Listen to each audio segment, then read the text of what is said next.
الحمد لله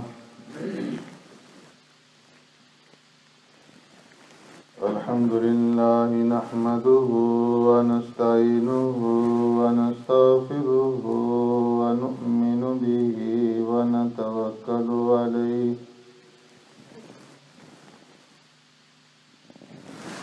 ونعوذ بالله من شرور أنفسنا ومن سيئات أعمالنا من يهدي الله فلا مضل له ومن يضلله فلا هادي له ونشهد أن لا إله إلا الله وحده لا شريك له ونشهد أن سيدنا وسندنا ونبينا ومولانا محمدا عبده ورسوله أرسله الله إلى كافة للناس بشيرا ونذيرا وداعيا إلى الله بإذنه وسراجا منيرا أما بعد فقد قال الله تبارك وتعالى في القرآن المجيد والفرقان الحميد فأعوذ بالله من الشيطان الرجيم بسم الله الرحمن الرحيم سل بني إسرائيل كم آتيناهم من آية بينة ومن يبدل نعمة الله من بعد ما جاءته فإن الله شديد العقاب زين للذين كفروا الحياة الدنيا ويسخرون من الذين آمنوا والذين اتقوا فوقهم يوم القيامة والله يرزق من يشاء بغير حساب صدق الله مولانا العظيم يا رب صل وسلم دائما أبدا على حبيبك خير الخلق كلهم هو الحبيب الذي ترجى شفاعته بكل هول من الأهوال مقتحم سل بنی اسرائیل پوچھئے بنی اسرائیل سے کم آتیناہم من آیت بینہ کتنی ہی دی ہم نے ان کو کھلی ہوئی نشانیاں وَمَن يُبَدِّلْ نِعْمَةَ اللَّهِ اور جو کوئی تبدیل کرے اللہ تبارک و تعالیٰ کی نعمتوں کو من بعد ما جاءته بعد نعمتوں کے آ جانے کے فَإِنَّ اللَّهَ شَدِيدُ الْعِقَابِ پس بے شک اللہ تبارک و تعالی سخت عذاب دینے والا ہے زُيِّنَ لِلَّذِينَ كَفَرُوا الْحَيَاةُ الدُّنْيَا مزین کر دی گئی آراستہ کر دی گئی خوبصورت بنا دی گئی کافروں کے لیے دنیا کی زندگی وَيَسْخَرُونَ مِنَ الَّذِينَ آمَنُوا اور وہ ٹھٹا کرتے ہیں تمسخر اڑاتے ہیں ایمان والوں کا وَالَّذِينَ اتَّقَوْا فَوْقَهُمْ يَوْمَ الْقِيَامَةِ اور وہ لوگ جنہوں نے تقوی اختیار کیا ان سے اونچے ہوں گے قیامت کے دن واللہ یرزق من یشاء بغیر حساب اور اللہ تبارک و تعالی رزق عطا فرماتا ہے جسے چاہتا ہے بے حساب۔ آمنت باللہ و بآیاتی۔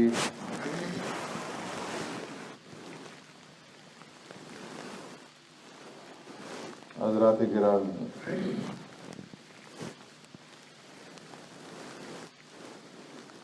گزشتہ جمعہ میں بنی اسرائیل کے اوپر اللہ تبارک و تعالی نے جو انعامات فرمائے ان کا ذکر ہوا تھا کہ اللہ تبارک و تعالی نے بنی اسرائیل کو بے شمار انعامات سے نوازا، جن میں نبوت اور سلطنت اور بے شمار معجزات اور اللہ کے انعامات تھے، جن کا ان لوگوں نے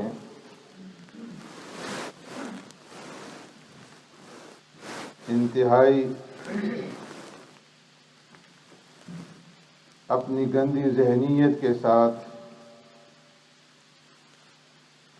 انکار کیا، تو اس کے نتیجے میں اللہ تبارک و تعالی نے ان کے اوپر ذلت اور رسوائی کو مسلط کیا۔ اسی طرح اللہ تبارک و تعالی نے اس امت کے اوپر بھی انعام فرمایا ہے۔ خاتم الانبیاء جناب محمد الرسول اللہ صلی اللہ علیہ وسلم کی نبوت کی شکل میں، اور آپ صلی اللہ علیہ وسلم کو اللہ نے خلفائے راشدین اور صحابہ کی جماعت عطا فرمائی، اور رہتی دنیا تک ان کو اسوہ حسنہ بنایا۔ جن لوگوں نے پیارے پیغمبر صلی اللہ علیہ وسلم کی اسوہ حسنہ اور صحابہ اکرام رضوان اجمعین کی زندگیوں کے مطابق اپنی زندگیاں گزاری، تو اللہ تبارک و تعالی نے دنیا کے اندر بھی انہیں عزت سے اور فتح اور کامرانی سے نوازا، اور قیصر و کسریٰ جیسی سپر طاقتوں کے اوپر فتح یاب فرمایا، اور آخرت کے اندر اللہ تبارک و تعالی نے بے شمار نعمتیں ان کے لیے تیار کر رکھی ہیں۔ اس کے بعد اللہ تبارک و تعالی نے فرمایا کہ زُيِّنَ لِلَّذِينَ كَفَرُوا الْحَيَاةُ الدُّنْيَا، کافروں کے لیے دنیا کی زندگی کو مسخر کر دیا گیا ہے، آراستہ اور پیراستہ کر دیا گیا ہے، خوشنما اور خوبصورت بنا دیا گیا ہے، کہ وہ سب کچھ دنیا ہی کی زندگی کو سمجھتے ہیں، دنیا کی رونق اور دنیا کی زیب و زینت، دنیا کے اسباب عیش و عشرت، انہی کے اوپر ان کی نظر ہے، اور دنیا کے اسباب و عیش و عشرت کو دیکھ کر کے انہوں نے آخرت کو بلا دیا ہے اور سب کچھ اسی کو سمجھ رکھا ہے۔ اور یہی بہت بڑی غلطی ہے کہ انسان دنیا کو سب کچھ سمجھ لے اور اس کی ساری محنت، ساری کوشش، ساری کاوش صرف دنیا کے لیے ہو، اور آخرت کی دائمی اور ہمیشہ والی زندگی کو انسان بلا دے۔ پیارے پیغمبر صلی اللہ علیہ وسلم نے ارشاد فرمایا حب الدنیا رأس کل خطیۃ، دنیا کی محبت ہر برائی کی جڑ ہے۔ جتنی بھی خطائیں، جتنی بھی برائیاں ہوتی ہیں، اس وجہ سے ہوتی ہیں کہ انسان دنیا کو اپنی نگاہ میں محبوب بنا لیتا ہے، اور دنیا کی محبت کی وجہ سے پھر یہ انسان دوسروں کی حق تلفی کرتا ہے، دوسروں کے اوپر مظالم ڈھاتا ہے، اور دوسروں کے حقوق کو پامال کرتا ہے، اس لیے فرمایا کہ تم دنیا کی زندگی کی حقیقت سمجھو، الا ان الدنیا حلوۃ حضرۃ، اس دنیا کو اللہ تبارک و تعالیٰ نے سرسبز اور شاداب اور میٹھا بنایا ہے کہ جب انسان اس کی زیب و زینت کو دیکھتا ہے اور اس دنیا کی آرام، آسائش اور نعمتوں کے اوپر جب نظر ڈالتا ہے تو اسی کو سب کچھ سمجھنے لگتا ہے، اسے لذیذ اور خوش ذائقہ معلوم ہوتی ہے، اور اس سے انسان پھر اپنا دل لگا لیتا ہے، حالانکہ یہ دنیا دل لگانے کے لیے نہیں ہے، بلکہ اس کو تو اللہ تبارک و تعالیٰ نے تمہارے لیے امتحان بنایا ہے، آزمائش کا ذریعہ بنایا ہے کہ کون اس دنیا کے پیچھے لگتا ہے اور کون اللہ تبارک و تعالیٰ کی طرف، اور اللہ نے آخرت میں ان کے لیے جو دائمی نعمتیں تیار کر رکھی ہیں ان نعمتوں کی طرف توجہ کرتا ہے۔ وَإِنَّ اللَّهَ مُسْتَخْلِفَكُمْ فِيهِ فَيَنْظُرُ كَيْفَ تَعْمَلُونَ، اللہ تبارک و تعالیٰ نے اس زمین کے اندر تمہیں اپنا نائب اور اپنا خلیفہ بنا کر کے بھیجا ہے تاکہ دیکھے کہ تم کیسے اعمال کرتے ہو۔ فَاتَّقُوا الدُّنْيَا وَاتَّقُوا النِّسَاءَ، اس لیے مسلمانوں دنیا سے بچ کر کے رہو اور عورتوں سے بچ کر کے رہو،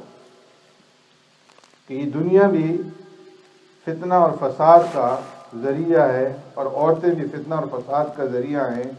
مردوں کے لیے۔ اس لیے ہمیشہ اور کامیاب جو زندگی ہے وہ آخرت کی زندگی ہے، اور اسی لیے سرکار دو عالم صلی اللہ علیہ وسلم اس کے لیے دعا فرماتے تھے، اللہم لا عیش الا عیش الآخرہ، اے اللہ اصل زندگی تو آخرت کی زندگی ہے۔ تو اس لیے فرمایا کہ آخرت کی زندگی کے مقابلے میں یہ دنیا کی ساری نعمتیں ہیچ در ہیچ، ان کی کوئی اہمیت نہیں ہے، ان کی کوئی ویلیو نہیں ہے، کوئی حیثیت نہیں ہے۔ سرکار دو عالم صلی اللہ علیہ وسلم نے ارشاد فرمایا کہ جس وقت انسان اس دنیا سے منتقل ہوتا ہے، انتقال ہوتا ہے، فوت ہوتا ہے، یتبع المیت ثلاثۃ، تین چیزیں مرنے والے کے ساتھ چلتی ہیں، اہلہ و مالہ و عملہ، فیرجع اثنان ویبقى واحد، یرجع اہلہ و مالہ ویبقى عملہ۔ فرمایا کہ اس مرنے والے کے ساتھ اس کے گھر والے، اس کے عزیز اقارب، اس کے رشتہ دار قبر تک جاتے ہیں، اس کا مال قبر تک جاتا ہے۔ بعض علاقوں کے اندر دستور ہے کہ میت کے ساتھ اس کا مال بھی قبرستان تک لے جایا جاتا ہے، اور اس کا عمل اس کے ساتھ جاتا ہے۔ فیرجع اثنان، فرمایا کہ دو تو ان میں سے پھر واپس لوٹ آتے ہیں، یرجع اہلہ و مالہ، اس مرنے والے کے گھر والے، اس کے بیوی بچے، اس کے بہن بھائی، اس کے عزیز اقارب، اس کے رشتہ دار قبرستان میں اسے گڑھے کے اندر اتار کر کے واپس لوٹ پڑتے ہیں، اور اس کا مال جس کے ساتھ اس نے دل لگایا، اس کو بڑھایا، رات دن اس کو حاصل کرنے کی محنت اور کوشش کی، وہ مال بھی واپس لوٹ آتا ہے۔ وَيَبْقَى عَمَلُ، اس انسان کے ساتھ صرف اس کا عمل باقی رہتا ہے۔ دوسری حدیث میں سرکار دو عالم صلی اللہ علیہ وسلم نے ارشاد فرمایا کہ جس وقت انسان کو قبر میں رکھ دیا جاتا ہے اور اس کو دفنانے کے بعد اس کے گھر والے جب واپس لوٹتے ہیں تو ان کے قدموں کی چاپ، قدموں کی آواز وہ مردہ سنتا ہے، اس کو وہ آواز سنائی دی جاتی ہے، اور اس لیے وہ آواز سنائی جاتی ہے تاکہ اسے معلوم ہو جائے کہ وہ عزیز اقارب، وہ رشتہ دار جن کے ساتھ اس کو محبت تھی، جن کے ساتھ اس کی صبح و شام گزرتی تھی، اور جن کی خاطر اس نے دنیا کے اندر ساری تکلیفیں اٹھائیں، جن کے ساتھ اس نے دل لگایا، آج وہ سب اس کو چھوڑ کر کے واپس چلے گئے ہیں اور کوئی بھی اس کے ساتھ قبر میں اس کے کام آنے والا نہیں۔ اسی طرح وہ مال جس کی خاطر اس نے محنت کی وہ بھی واپس لوٹ گیا ہے۔ اب فرمایا کہ اس انسان کو قبر کے اندر اس سے پوچھا جاتا ہے من ربک، تیرا رب کون ہے، ما دینک، دین کیا ہے، من نبیک، نبی کون ہے۔ اگر وہ صحیح جواب دے دیتا ہے، اس کا عمل اس کے کام آتا ہے، اس کا نیک عمل اس کے ساتھ موجود ہے، تو اللہ تبارک و تعالیٰ کی طرف سے اس کی قبر کو اس کے اوپر وسیع کر دیا جاتا ہے۔ وَيَمُدُّ لَهُ قَبَرُهُ مَدَّ بَصَرِ، جہاں تک اس کی نگاہ پہنچتی ہے اس کی قبر کو وسیع اور کشادہ بنا دیا جاتا ہے، اور اس کے لیے جنت کی طرف سے کھڑکیاں کھول دی جاتی ہیں اور جنت کے بچھونے اس کی قبر کے اندر بچھا دیے جاتے ہیں۔ فَافْرِشُوهُ مِنَ الْجَنَّةِ وَالْبَسُوهُ مِنَ الْجَنَّةِ وَافْتَحُوا لَهُ بَابًا مِنَ الْجَنَّةِ، جنت کا لباس اسے پہنا دیا جاتا ہے اور اس سے یہ کہا جاتا ہے نم کا نومت العروس، سو جا بے فکری کے ساتھ، جس طرح کہ ایک دلہن بے فکر ہو کر کے سوتی ہے اور جو اس کا محبوب ہوتا ہے وہی آ کر اسے جگاتا ہے۔ لیکن اگر اس انسان کا عمل اچھا نہیں ہے اور یہ تینوں سوالوں کا جواب نہیں دے سکتا تو اس کی قبر کو اس کے اوپر تنگ کر دیا جاتا ہے اور وہ جہنم کا گڑھا بن جاتی ہے، وہ جنت کا باغ نہیں بنتی، اور جہنم کی طرف سے کھڑکیاں کھول دی جاتی ہیں، جہنم کا لباس پہنا دیا جاتا ہے اور جہنم کے بچھونے بچھا دیے جاتے ہیں اور اسے پھر اذیت اور تکلیف کے اندر مبتلا کر دیا جاتا ہے۔ اس لیے سرکار دو عالم صلی اللہ علیہ وسلم نے ارشاد فرمایا کہ دنیا کی محبت رأس کل خطیئۃ، یہ سب برائیوں کی جڑ ہے، اس لیے دنیا سے دل مت لگاؤ۔ دنیا کے اندر جتنی بھی تمہیں نعمتیں مل جائیں، جتنی بھی راحت تمہیں مل جائے، آخرت کی نعمتوں اور آخرت کی راحت کے مقابلے میں ان کی کوئی اہمیت نہیں۔ سرکار دو عالم صلی اللہ علیہ وسلم نے ایک حدیث میں مثال کے ذریعے سے سمجھایا کہ آخرت کی نعمتوں کے مقابلے میں دنیا کی ساری نعمتیں اس طرح ہیں کہ جس طرح کہ ایک بہت بڑے سمندر کے اندر تم میں سے کوئی آدمی اپنی انگلی سمندر کے اندر داخل کر دے اور پھر دیکھے بما ترجعو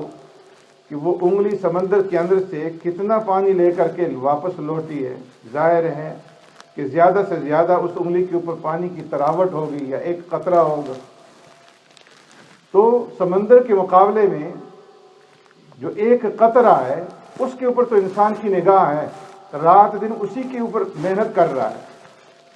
اس ایک انگلی کی تراوٹ کی طرف دیکھ رہا ہے، سمندر کی طرف دیکھ نہیں رہا۔ جو مرنے کے بعد جس سمندر سے انسان کو واسطہ پڑنا ہے اس سمندر کی طرف انسان کی نظر نہیں ہے، لیکن اس انگلی کے اوپر جو تراوٹ لگی ہوئی ہے، پانی کا ایک قطرہ ہے، اسی کی خاطر انسان رات دن دوڑ لگائے رکھتا ہے۔ تو اس لیے فرمایا کہ زُیِّنَ لِلَّذِینَ کَفَرُوا الْحَیَاۃُ الدُّنْیَا، دنیا کی زندگی اور آسائشیں کافروں کے لیے اللہ تبارک و تعالیٰ نے ان کو مزین کر دیا۔ سبحانک اللہم و بحمدک، نشہد ان لا الہ الا انت۔